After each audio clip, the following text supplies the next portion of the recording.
हल्द्वानी के गोलापार क्षेत्र में सड़क निर्माण को लेकर 8 महीने से परेशान ग्रामीणों का गुस्सा आखिरकार फूट पड़ा। प्रशासन की अनदेखी से नाराज ग्रामीणों ने भूख हड़ताल शुरू कर दी। उनका कहना था कि बारिश के मौसम में यह इलाका पूरी तरह शहर से कट जाता है, लेकिन प्रशासन उनकी मांगों को लगातार नजरअंदाज कर रहा है। इससे पहले ग्रामीणों ने महापंचायत भी की थी, जिसमें प्रशासन ने 15 मार्च से सड़क निर्माण शुरू करने का आश्वासन दिया था, लेकिन जब काम शुरू नहीं हुआ तो ग्रामीणों ने धरने पर बैठने का फैसला किया। ग्रामीणों की सख्ती के बाद प्रशासन हरकत में आया। तहसीलदार सचिन कुमार मौके पर पहुंचे और आश्वासन दिया कि सड़क निर्माण कार्य आज से ही शुरू किया जाएगा। प्रशासन के इस वादे के बाद ग्रामीणों ने भूख हड़ताल समाप्त कर दी। लेकिन अब बड़ा सवाल ये है, क्या प्रशासन इस बार अपने वादे पर खरा उतरेगा या फिर ये सिर्फ एक और खोखला आश्वासन साबित होगा। ये तो हल्द्वानी अकेला थोड़ी है। आप हल्द्वानी को गोल घेरे में पूरा देखो तो सही कि वैकल्पिक रास्ते की तो मैं जब मेरा चुनाव था मैं तो तब भी बोलता था वैकल्पिक रास्ता अगर नहीं बनेगा तो यही रहेगी हालत। कोई कहीं से टूट रहा है, कोई कहीं से टूट रहा है, पूरा शहर अर्थव्यवस्था वहाँ देखो काठगोदाम।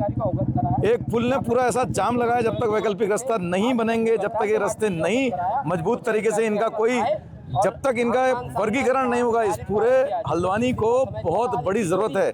इसको दोबारा रिक्रिएट, इसको दोबारा इसका होना चाहिए एक तरह से पुनर्निरीक्षण कि किस तरह से कहाँ सड़क बने, कहाँ इसका बाईपास बने। ये तो एक बहुत महत्वपूर्ण मसला है कि आधी आबादी जो गोलापार में रहती है उसके आने के लिए आप देख रहे हो सालों से ये चल रहा है। मैं एक बात और कहता हूँ, गर्मियों के मौसम में जब पर्यटन का सीजन होता है, दबाव पड़ता है शहर में, लोग अपने घरों को पहाड़ों को जाते हैं, कुछ लोग जो है पर्यटक यहाँ आता है, सबसे भारी दबाव रहता है। एक ही हमारे पास सड़क है, वो सड़क में भी पूरे साल भर में कुछ नहीं होता। जैसे ही पर्यटन सीजन आता है वैसे काम शुरू करते हैं अधिकारी। कहाँ चले जाते हैं पूरे 8 महीने 9 महीने। ये चालान काटने के लिए आप 500 रुपए का चालान 5000 रुपए का घर में आता है आपके।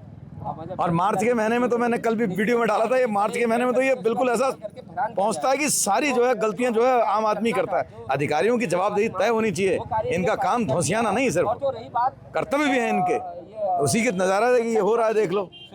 ये कार्य उनका कहना है। हम ये कहना चाहते हैं, अभी सभी ग्रामवासी आए हैं गोलापार से, तो हमको जो रास्ते की प्रॉब्लम थी, बरसात के बाद से प्रॉब्लम हो गई थी। बरसात में रास्ता डैमेज हो गया था, आप ये देख रहे होंगे। तो बरसात में रास्ता डैमेज हो गया, तो इसके लिए हमने प्रशासन ने तो बात हुई हमारी, तो एक बार हमने आंदोलन किया था। तो उस टाइम पे प्रशासन ने कहा कि हम 15 मार्च से काम शुरू कर देंगे। आज 20 तारीख हो गई है, काम शुरू नहीं हो पाया।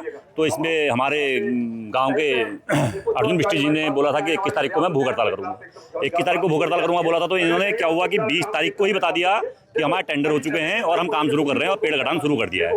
इसलिए हमें समस्या ये हो रही है आने जाने में कि हमारी माताएं बहनें जो भी हैं यहाँ से आ रही है, पैदल यहाँ जाना पड़ रहा है इन्हें। अगर टेम्पो ले जाते हैं वहाँ से अपना मंडी से या मंगलपड़ाव से, वहाँ चालान कट जा रहे हैं, क्योंकि वहाँ का रूट तो है नहीं टेम्पो का। और नंबर तो अगर इमरजेंसी है तब भी नहीं हो पाती है। और ऐसा भी है कि परसों हम ही देहरादून जा रहे थे, तो हमारे पास रिजर्वेशन था नहीं, हमने क्योंकि जनरल जाना था। तो जब मैं वहाँ से देहरादून जाने के लिए आया, ट्रेन का समय बता था मात्र 15 मिनट। तो मैं जब इनसे बोला तो इन्होंने कहा कि हमें यहाँ से जाना पड़ेगा 3 पानी से। तो मैंने कहा 3 पानी से रिक्वेस्ट की इनसे, तब इसके बाद यहाँ गया। अगर मैं रिक्वेस्ट करके नहीं जा पाता तो समझ लो कि मेरी ट्रेन छूट जाती। ऐसी शायद मेरी यही समस्या बहुत लोगों को है, क्यों आदमी बोल नहीं पाता है। हम तो बोल लेते हैं, हमने रिक्वेस्ट की, इतने आदमी बोलते हैं कि रिक्वेस्ट नहीं हो पाई तो चले गए, तो ट्रेन छूट जाती है। अभी क्या होता है, इमरजेंसी होती है, अस्पताल की इमरजेंसी हो जाती है, और किसी में ऐसे कि पुलिस लगी नहीं होती है, तो सभी गाड़ी जाती है, जाम लग जाता है। मैं तो कह रहा हूँ कि जाम की व्यवस्था यह है कि अगर ट्रेन के टाइम पर जाम लगता है, अगर ट्रेन के टाइम पर सही व्यवस्था बन जाए अपना शासन प्रशासन से, तो जाम लगने की स्थिति बिल्कुल भी नहीं हो पाएगी। और नंबर 2 बात, अभी रास्ता इतना चौड़ा है कि इसमें 2 ऑटो आराम से आना जाना कर सकते हैं। और इसके बाद अगर ऐसी है कि अभी वैकल्पिक मार्ग बना रहे हैं, अगर वैकल्पिक मार्ग बन जाए तो हम तो बहुत बहुत धन्यवाद करेंगे इसका अपने सरकार का और शासन प्रशासन का। प्रयास ये है कि 8 महीने से लगातार ये जो क्षेत्र में समस्या हो रही थी, और ये आपदा में रोड टूटी गई थी, और उसका बजट आने के बाद टेंडर डाल दिए, टेंडर डालने के बाद कैंसिल कर दिए। और कई बार उच्च अधिकारी को हमने अवगत करा, कई बार आंदोलन के माध्यम से, ज्ञापन के माध्यम से अवगत कराया, उसके बाद एक महापंचायत का आयोजन किया आज से 20 दिन पहले, जिसमें उच्च अधिकारी द्वारा आकर आश्वासन दिया कि हम 15 दिन के अंदर इस कार्य को कर लेंगे, पर हमने 5 दिन एक्स्ट्रा दिए, 20 दिन के अंदर बोले हम इस कार्य को कर दिए, परंतु 21 दिन में हमने कहा था कि हम भूख हड़ताल करेंगे अगर काम प्रारंभ नहीं हुआ। तो अब इन्होंने आज जब देखा कि मीडिया में ज़्यादा सोशल मीडिया में वायरल हो गई कोई चीज़, और जहाँ कहीं ना कहीं नाकामी कहें या शासन प्रशासन की भूल कहें या हम कहें कि लापरवाही, तो उसके देखते हुए आन बान शान में आज इन्होंने तुरंत कार्य स्टार्ट किया गया। कार्य स्टार्ट करने के बाद पेड़ की कटिंग स्टार्ट हो गई और उच्च अधिकारी द्वारा हमारी भूख हड़ताल पर यह आश्वासन दिया गया कि ये कार्य जो है लगातार चला जाएगा। इसलिए हमने भी इन्हें ज्ञापन के माध्यम से अवगत कराया कि जो कार्य है शीघ्र ही तुरंत ही मतलब इसको रुकना नहीं चाहिए, रेगुलर चले। अगर ये रुकेगा तो हमने जो चेतावनी दे रखी है, अगर ये रुकेगा तो हमने आत्मदाह की चेतावनी दे रखी है, उसका पूर्णतः जिम्मेदारी शासन प्रशासन की होगी। फिर वैसे भी अर्जुन बिष्ट जो कहता है वो पिछली बरसात के दौरान गोला नदी में ज़्यादा जलबहाव आने से ये रोड क्षतिग्रस्त हो गई थी, जिसके निर्माण कार्य की मांग को लेकर गोला पार के कुछ लोग, ग्रामीण लोग यहाँ पर हड़ताल पर बैठे हुए थे और उनकी मांग थी कि यहाँ काम जल्दी से जल्दी सुचारू करा दिया जाए। चूँकि पेड़ कटने का टेंडर ही PWD द्वारा बताया गया कि कल ही स्वीकृत हुआ है, तो तत्काल ठेकेदार से बात करते हुए आज काम शुरू किया। उनको आश्वासन दिया गया है कि जल्द से जल्द यहाँ पर काम पूरा कराया जाएगा, जिसके बाद उन्होंने अपना अनशन खत्म किया।